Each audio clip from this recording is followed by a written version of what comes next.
Hello, it's Angela and welcome back to my channel, Literature Science Lions, and today we're going to do my March wrap-up. So, as always, in the description below you can find timestamps to any of the books I'm going to talk about today in case you just want to hop around and are only interested in a few things that I've read. So, let's start off with The Starless Sea by Erin Morgenstern. I read this for the booktubesff Awards and it was a journey.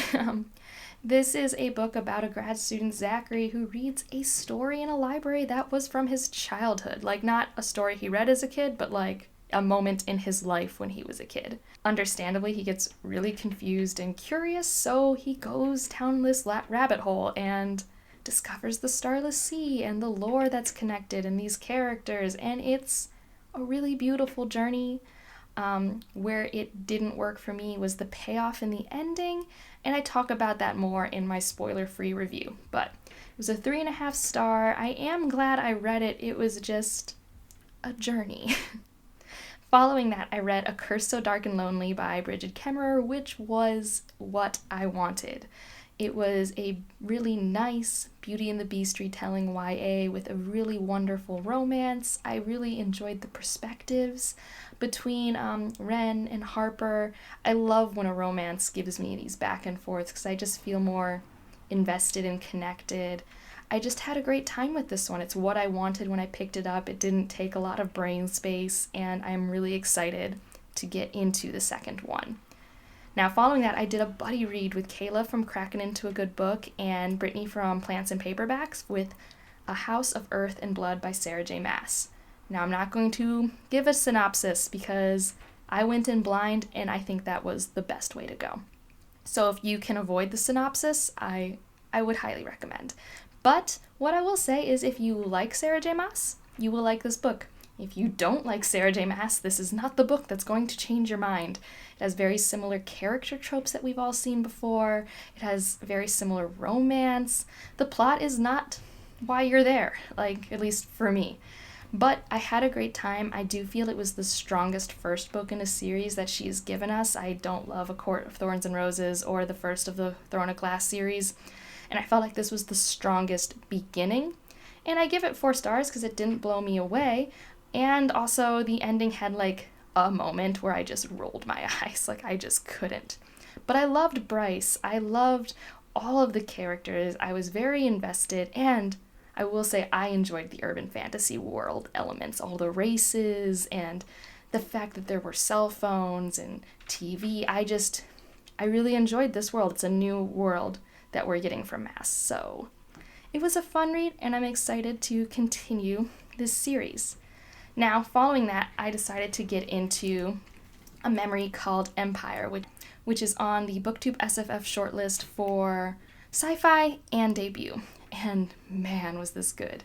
I'm giving it 4 stars, and it's only not getting 5 because the plot's not really my thing, so that gave me pacing issues because I wasn't going as quickly as I felt like I should have been because this plot wasn't really my cup of tea. But man, did I love the world building and the characters, and I love it so much I've forgotten to tell you what this is about. So this is about Mahet. She is an ambassador from what are called the satellites, people who don't live on planets, who are responsible for guarding these gates. Maybe not guarding, but they're in charge of these gates that let you travel through space. And they're going to the Empire that I can't pronounce ever. And she's going there because her predecessor is missing. And so her first objective is to figure out what happened. And that's the mystery. And so there's a lot of politics, and there's a lot of intrigue. There's a lot of tension in the Empire. And I love this book so much. I go into a lot more in-depth thoughts in my vlog, so I'll link that in the cards, but this is just a really great space opera sci-fi. I had such a wonderful time with it. And yeah, it was just, I wouldn't have known this was a debut. If someone had said Arkady Martine had written 5 other books before that, I would have believed her. It was a great book. When I wasn't reading it, I was thinking about reading it. And if it had like any other plot than like politics, it would have probably been a 5-star read. That's how much I loved every other aspect of this book. Now, after that, I went off my TBR for a tiny bit to read Supernova, and I'm so glad I did. So this is the third book in the Renegades trilogy by Marissa Meyers. This is a world where superheroes are very prevalent, and in the past they'd been persecuted, so there was this time where a bunch of prodigies came up and basically said enough's enough, and that landed them in an age of anarchy. And the Renegades are basically the Marvel Avengers or DC, gosh, why can't I remember their names? Justice League, there it is. So it's basically like that. And it's really cool. And you have, in this book, so we've been following these two characters, Adrian and Nova, the whole time. Adrian's from like the Renegade half, and Nova's kind of from more the anarchist half. And they both have alter egos, and they're both meant to, I think, help you explore the moral gray space of, authoritarianism and different ways of governing and, what it means to be right or how you can sometimes not be right, and that's like, okay. Oh, I just loved this last book. I think it was the best for themes. It was the best for characters. Like Nova, I finally don't hate her, although she had moments where I wanted to slap her. But, so there were times where I was like, oh, I bet this is going to be a thing that gets revealed later and she just doesn't know it. And I was right. But then there were other moments where I just wasn't expecting what happened up to the last chapter. So, a wonderful series. Like, I wasn't going to read the Lunar Chronicles, but now I kind of want to. So we'll see. She was just, this is such a lovely surprise. I didn't go into 2020 knowing that I'd read such a wonderful trilogy. So that was wonderful. I really can't decide. It's like 4.5 or 5 stars. As I'm recording this, I don't know, but I'll have a star thing at the bottom, so you will know my final, never-changing answer. Right. Now, back into some booktubesff land. I read Recursion because it was on the SFF sci-fi shortlist. And this is about a world where people are getting false memory syndrome, so they are suddenly having memories of things, other lives, that feel very real but aren't. Like kids that they don't have or people they used to be married to. And a detective stumbles upon one of these cases and then gets involved. And that's all I'll say, because this is definitely a book that benefits from discovery on your own. What I will say is that it explores a scientific element that I normally am like, you sure you want to touch that? And did it really well, in my opinion. Like, it was very well done. If you've read this book, I think you know what I mean. And I was really invested in the characters, although they probably could have been built up more. I mean, they were not one-dimensional, but they weren't the deepest characters I ever read. But I picked this up because I wanted a plot-driven sci-fi, and it delivered. Like, that's what it was. But I was not prepared, and I think I'm giving like a mini content warning here for the 5th part of this book. So this is split into 5 parts. And the 5th part's just very gut-wrenching. Not just because of what the characters are going through, but because of what the world is going through. And I just,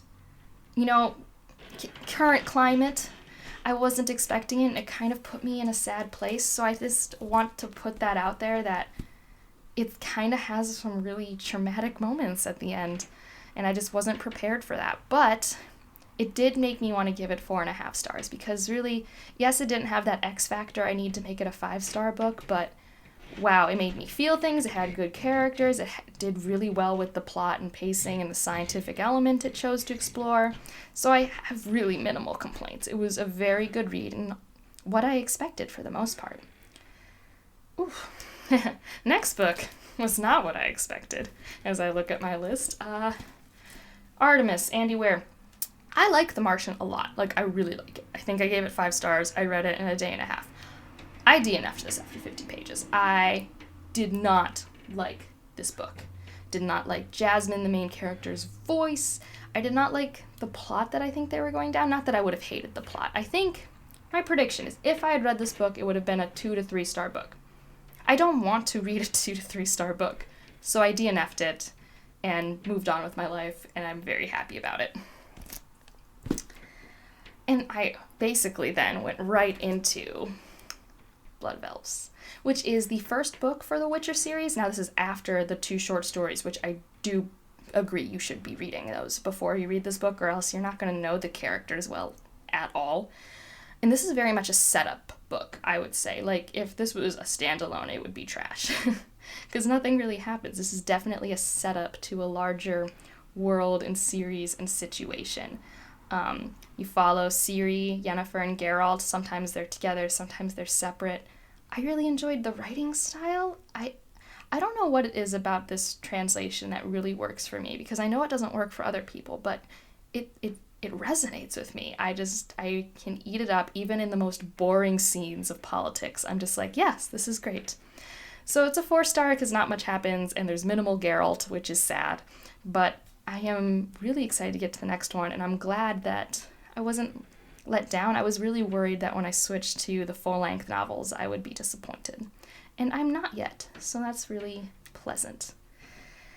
And then, I read Shades and Shadow by N.K. Jemisin, because, I can't go a month now without reading one of her books. And this is the novellas in the Inheritance trilogy that follow some supporting characters we meet throughout the worlds. So remember that trilogy spans hundreds of years, so sometimes you'll meet a character and you're like, well, I haven't seen you for 10 years. How did you become this person? Well, these are the novellas that fill in those blanks. If you love the trilogy, you will love these novellas. It's just that simple, and that's all I'll say, because otherwise you just need to read the Inheritance trilogy.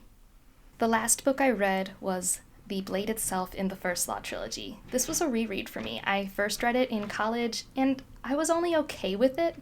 Probably if I was ranking it today, it'd be like a 3.5, but I did the audiobook this time per the recommendation of Jade from Bedtime Bookworm. And I loved it. It was great. Solid 4-star. Did I read it quickly? No. I mean, I'm just not a fast audiobook consumer, I don't think. I have other things I like to consume, and I am not as likely to try and do things with an audiobook for hours on end. But I loved returning to this world throughout the month. The characters are great. And also, going into this book knowing it's character-driven this time around and knowing there wouldn't be a plot, I think also helped me really enjoy it. So that was my reading month. I read 9 books, DNF'd 1, 6 of them were by women. I'm feeling pretty good about it.